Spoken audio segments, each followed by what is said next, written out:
I was living in the factory in Fremont, and the one in Nevada for 3 years straight. That was my primary residence.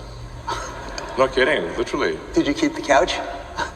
I actually slept in a couch at one point in a tent on the roof, and then, but for a while there, I was just sleeping under my desk, which is out in the open in the factory, and for an important reason. And it was damn uncomfortable sleeping on that floor. And always, when I woke up, I'd smell like metal dust. We went to visit, and they bought him a new couch. Yeah, but actually, I stopped using the couch because there's a little conference room and a couch there. I stopped using the couch, and I just slept on the floor under my desk, so during shift change, the entire team could see me. And this is important because, like, you know, the team,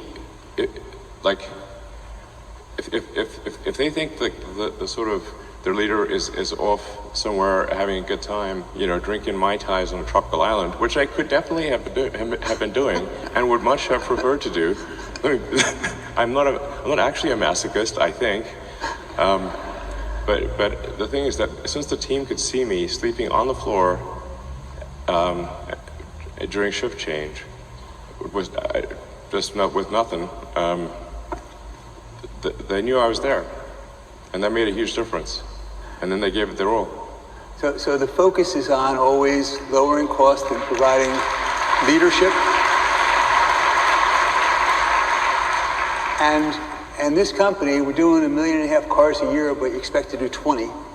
And so what happens in 10 years if you're not there? What happens in 5 years if you're not there? How's that work?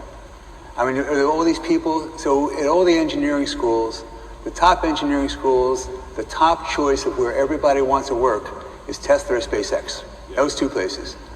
So do we have all these people coming up and fighting each other for the job, or they're working together? How do you get people to say, gee, I could buy that real expensive house, but I'm not going to do that. Boy, I could go on vacation. I'm not going to. Well, we do have that problem a little bit.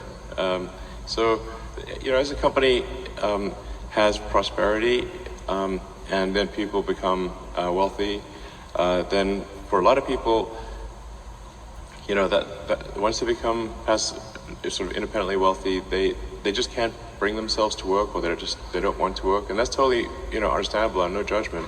And so, I mean, I have a lot of friends who are extremely talented, and they you know, had some success earlier in life, and they just decided, you know, that was enough trauma.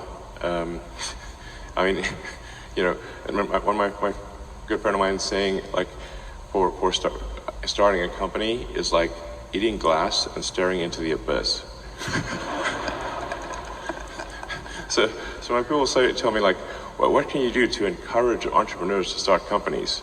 I'm like, if you need encouragement, don't start a company.